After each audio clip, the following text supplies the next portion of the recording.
You're listening to the Miami Guides podcast. Like everything in life, it's an evolution, so we do things and we think that we have a straight line career path. And I started on the Underline project when I broke my arms. It's been 7 years ago now. I broke both arms at the same time.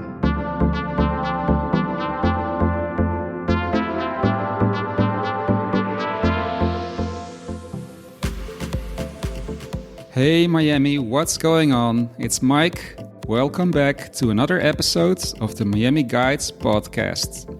Today's guest on the show is all about making big ideas happen.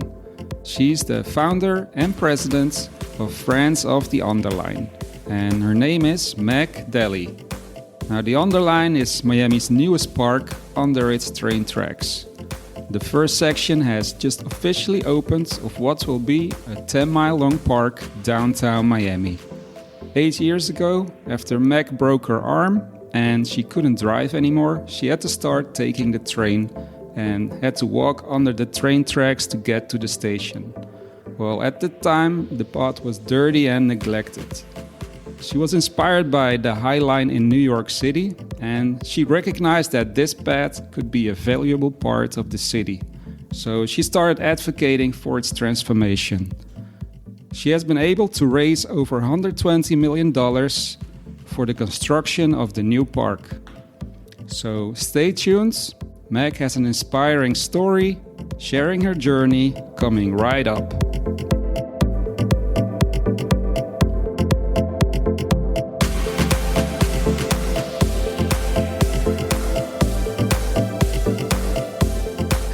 Meg, really I'm thrilled to have you on the show, and I really would like to hear more about your story. And also, first of all, I want to congratulate you on the official opening of The Underline. And could you tell us a little bit about yourself and why did you start this really big idea of Friends of The Underline? Well, thank you, Mike.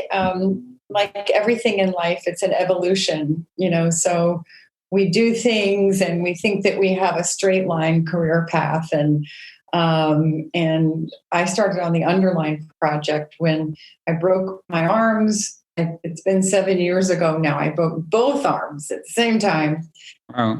In a bike accident. And it was very humbling. I couldn't do anything for myself. I had to I live in Coral Gables, and I would have to get to physical therapy just off of US 1 in Coconut Grove 3 times a week. And so I got tired of people driving me everywhere. And after a couple of months, I was like, I can actually take Metrorail from our house near University of Miami and get off at Coconut Grove and just walk that little bit to physical therapy. And, it's just kind of like an aha moment. I love parks. I think great cities have great green spaces and public places for people to feel like they're part of the heartbeat of the city. And just walking below Metrorail on a July day, I don't know, it's something about being in the shade of the train tracks, and also something about walking and not driving, and thinking that this was an opportunity and not a blight or a scar. And so that was the beginning of the idea of the Underline. Oh, that's a wonderful idea. Especially, I can imagine in Miami, we prefer to walk in the shade. And I think that's it's yeah, exactly. So you, when you take us back to those times when you were walking to the Metrorail, what gave you the idea? What inspired you to start Friends of the Underline? What was there somebody or did you see it somewhere? Well, I had visited the High Line in New York, which is an elevated derelict train and has been converted into a park. It's 25 feet wide and roughly, a little over 2 miles long. And for your listeners, if you haven't been there, go get your vaccine shot and then go, because it's an amazing, magical experience, which shows how these green spaces, if planned right, can really transform their communities. So I call this my crazy idea. I said to my dad, who was the founder of the Performing Arts Center, my family's been involved in pro bono philanthropy work for years. We just believe in giving. You get a lot more back every time you give. And he said, well, that's not crazy at all. That's actually a really amazing idea. And I came out of sales and I was thinking, well, let me just talk about it a lot. And I said, this crazy idea. Let's create this park and a beautiful bike path and pedestrian path below Metrorail. And that was about as big as the idea was. But I knew it was much bigger than I was. So I started talking to people and everybody's like, well, that's not so crazy. After all, that sounds pretty amazing. And I knew from sales, if a lot more people said it was a good idea than bad, that maybe we were onto something. And so my dad was very helpful, instrumental in opening doors, being able to meet people within, at the time, county government, because the county owns the land. And I have to tell you, they were all very welcoming and thought that this is something that could be pursued, but really nobody had a roadmap for how to get it done. And so we realized that we had to create a nonprofit to sort of be the driver of the big idea. So one of the first stops we had was at the University of Miami. The Underline goes from the Miami River down to Dadeland South, and it fronts all of the University of Miami along US 1. And we went to the School of Architecture, and the dean at the time, Liz Plater-Zyberg, said, that's an amazing idea. We should do a studio class with students. So led by an architect and teacher, Rocco Cheo and Ray Fort, they did a studio class, and it's 10 miles. So each of the 10 students took a mile. And then this sort of like, this is what I think you should do here. And we turned it into a public event that, everybody was invited in to review the student work. We brought leaders in transportation, municipal, county government. So it was like a real life experience for these students because it had to be reality tested by everyone from DOT to county transportation and parks. So after we did the studio class, we realized that this was becoming a movement and not just an idea. And so then we realized that we had to really do the big work of not just visioning, but actually paying professional teams to come up with real plans that were buildable and then help raise the money for construction. Well, that's an amazing journey, Meg. And I think it's really incredible how you were able to turn this big, crazy idea into reality. And by starting this movement, I think the Underline is a very unique project, and I think also a great addition for Miami, similar to like the High Line in New York City. So if you ever visit Miami, it should definitely be on your list.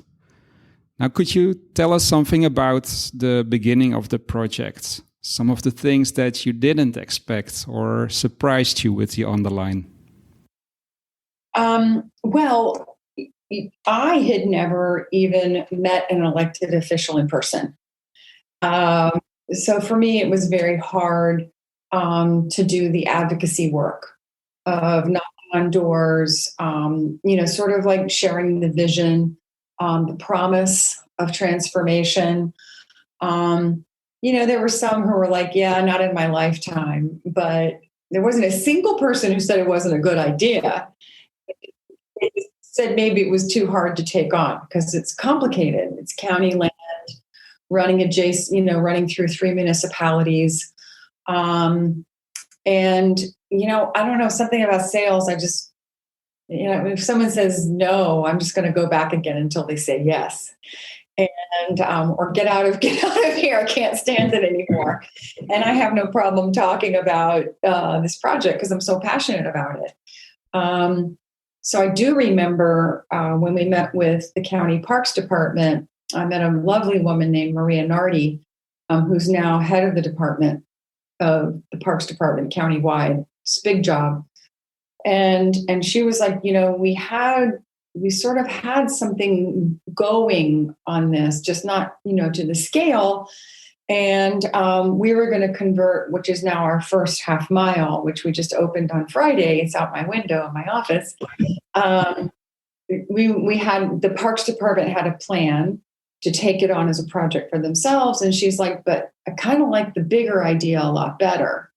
And so she helped us really sort of figure out what a roadmap would be. So I would say going in blind without any experience in this space was overwhelming, because I had to sort of depend on the kindness of others to tell me what steps to take, what doors to knock on and talk to. Probably the first $1 million that was dedicated to the project came from the city of Miami. Before that, there had been a grant to the Parks Department of $1 million from FDOT. But this was under our purview, which was now the Friends nonprofit. We sort of talked enough that there was one commissioner at the time, Mark Sarnoff, who was the district commissioner for where the Underline is located.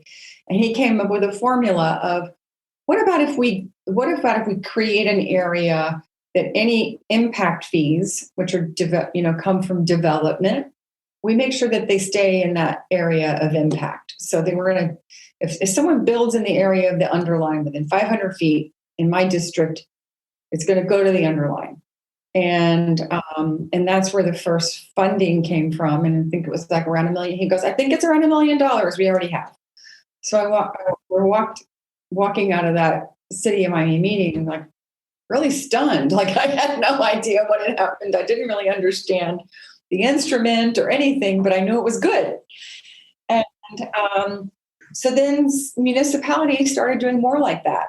They started saying, the city of Coral Gables, we could do something like that. The city of Miami, at the time, Commissioner Suarez took that idea, expanded it from 500 feet to 1,000 feet within our impact zone, and dedicated up to $50 million for construction of the Underline.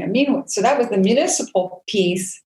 Then we also had a state piece where we went back to the state a number of times and got dollars appropriated. But the county has been the largest contributor for road impact fees to this project. And as the owner of the land, that does make sense. And it's now run by the transit department within the county because it's on transit managed land. So it's been in a lot of places, funded by a lot of entities, including now the federal government, a $22 million grant from them. So if anybody had said that, I didn't know that you can't knock on one door and get a project like this because there's so many parts to it, funded. So we knocked on everybody's door. And now the 10 miles are, for the most part, for construction fully funded. Okay. Wow. Congratulations. Thank you. So I know this is the Highline.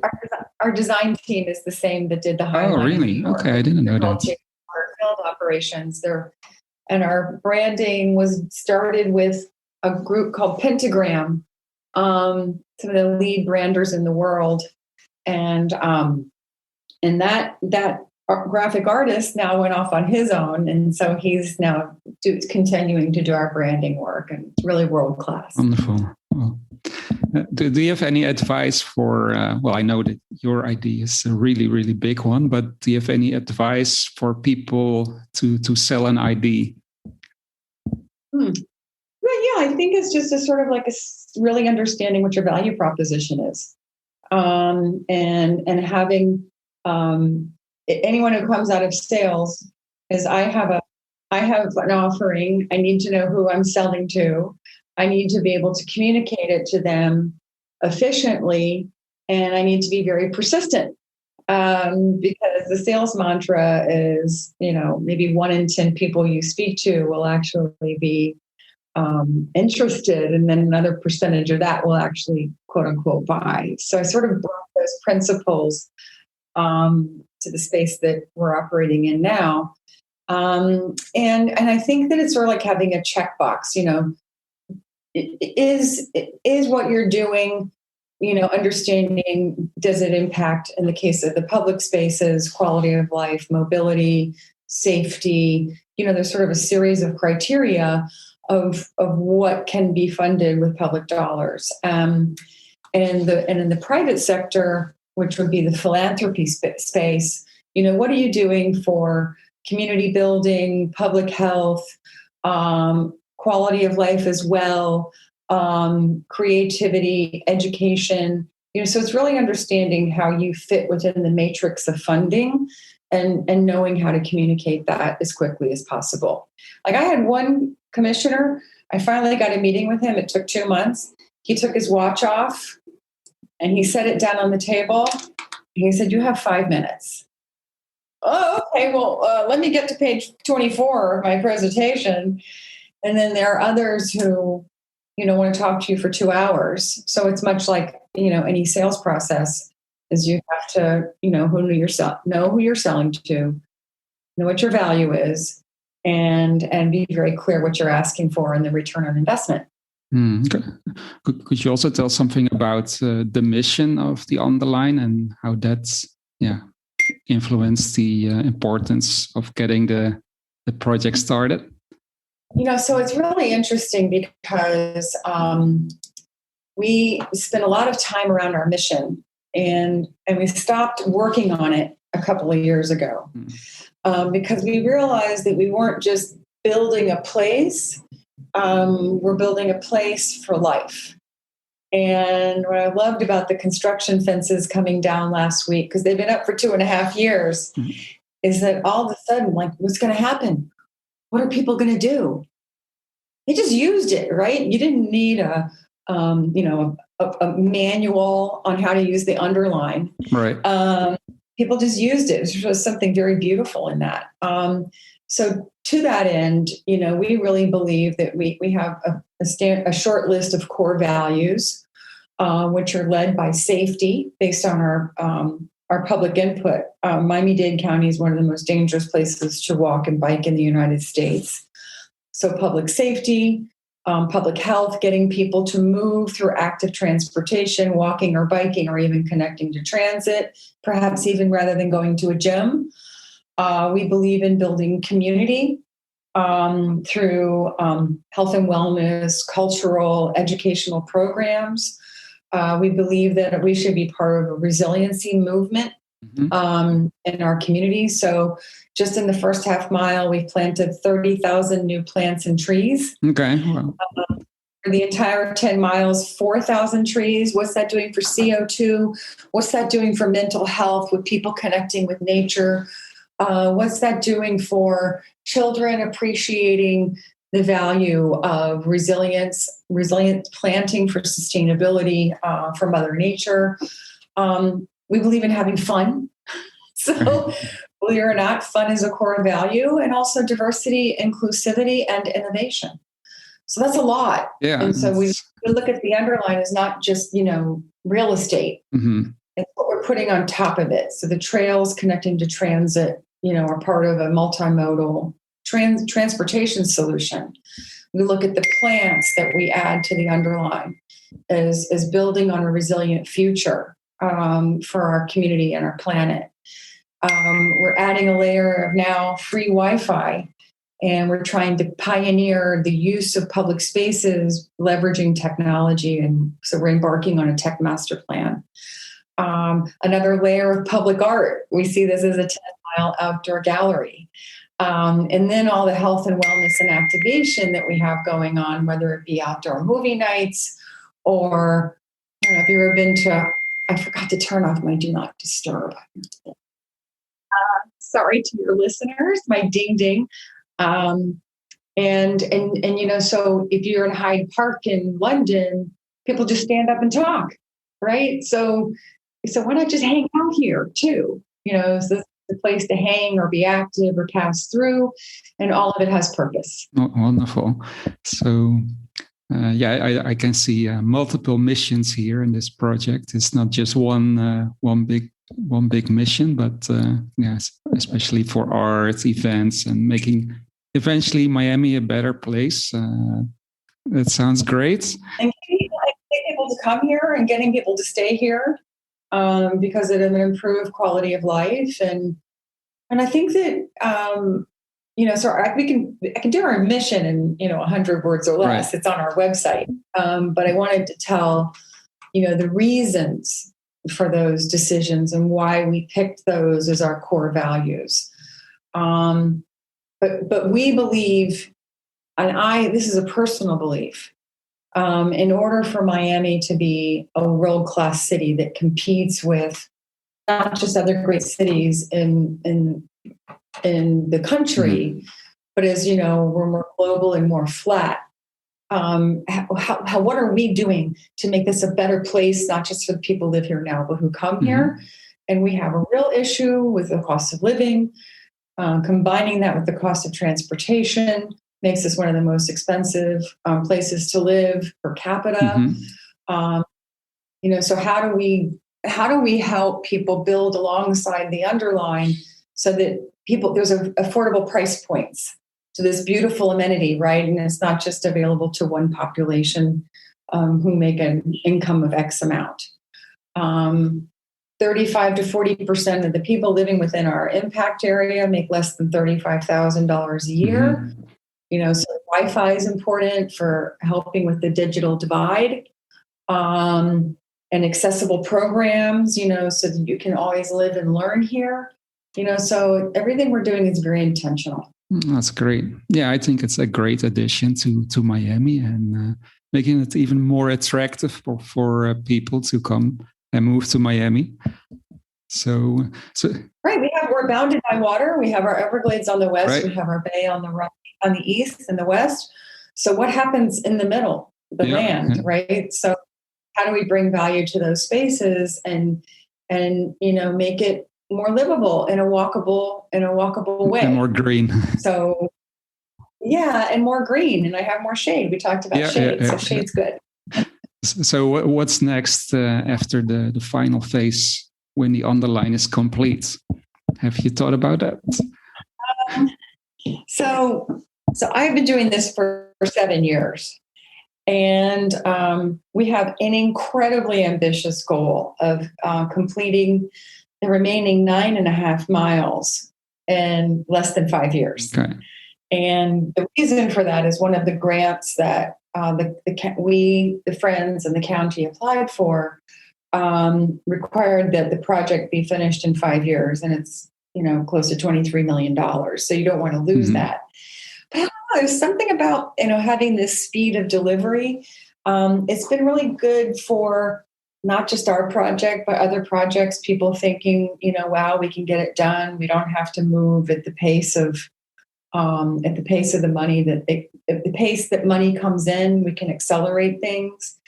So when the remaining 9.5 miles are built, it will be 120 acres of green space, 10 miles long, connecting to a larger system of trails, including the Ludlam Trail, the Miami River Greenway on the north, the Rickenbacker, and a number of other spurs, sort of creating a larger system.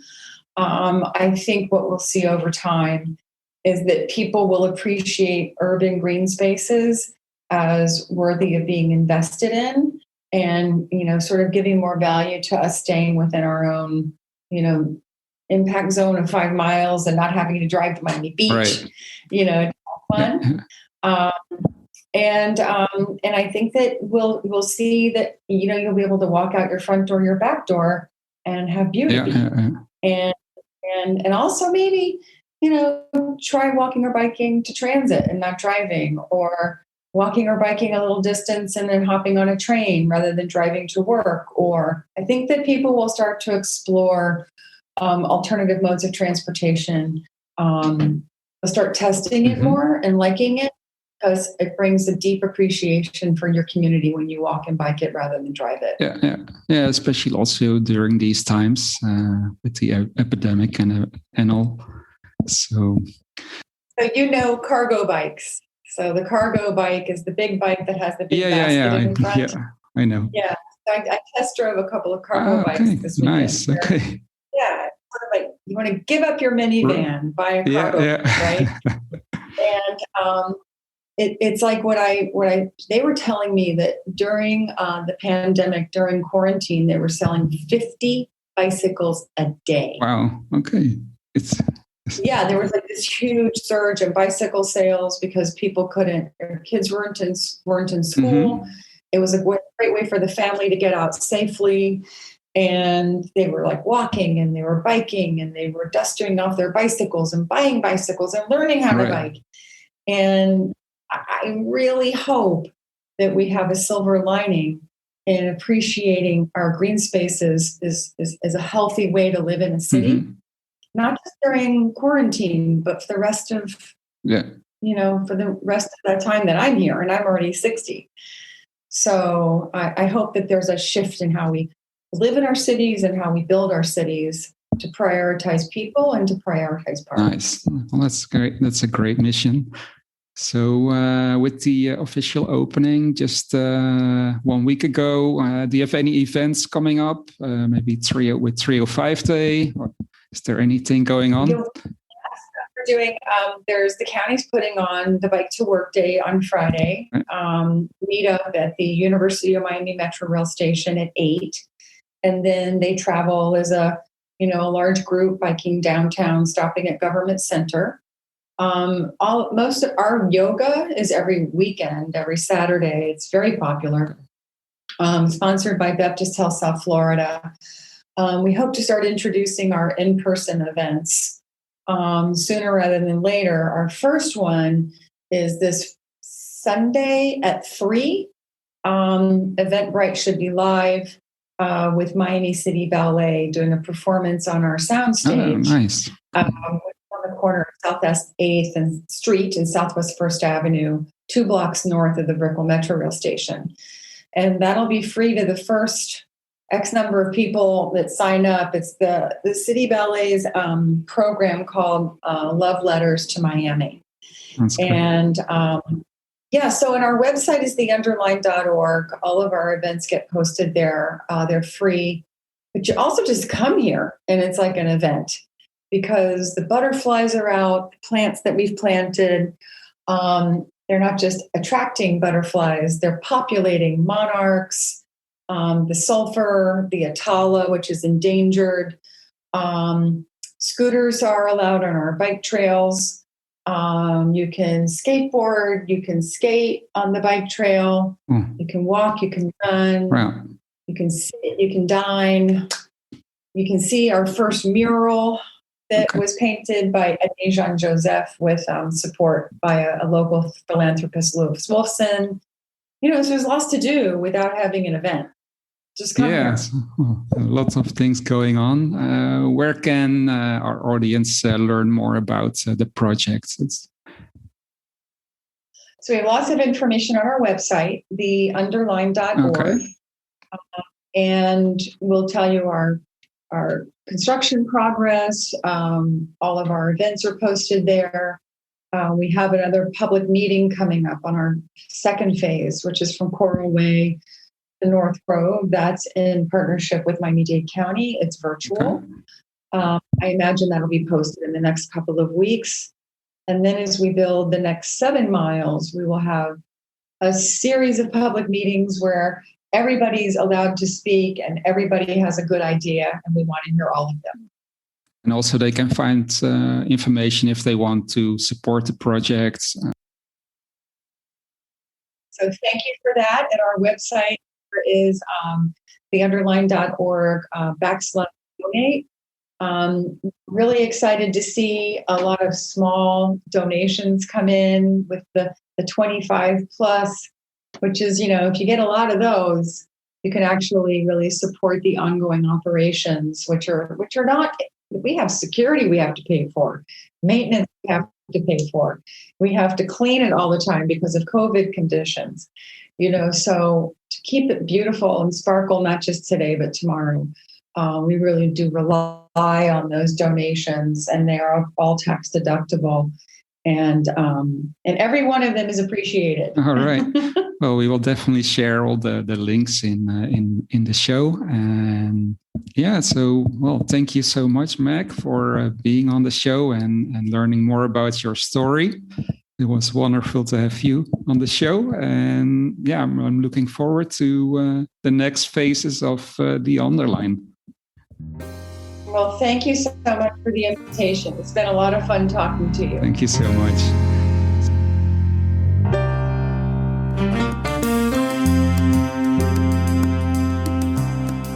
Hey guys, I hope you enjoyed this episode of the Miami Guide podcast as much as we enjoyed creating it. Well, you can find more information about our guest in the show notes. And if you haven't subscribed to our show yet, please take out your phone right now and subscribe to the Miami Guide podcast so that you don't have to miss another show. All of our episodes are also on our website, themiamiguide.com. And I would love to hear your feedback about the episodes. I appreciate if you'd leave me a review on iTunes. Well, we have more episodes coming up. We're brewing with ideas, stories and content we can't wait to share with you. Well, once again, my name is Mike, and I'm here to inspire you with amazing stories, capturing the vibes of Miami, and help you discover the magic of this city. You can follow us online everywhere as The Miami Guide, on Instagram, Facebook, and our website, themiamiguide.com. Thank you so much for listening, and see you in the next episode.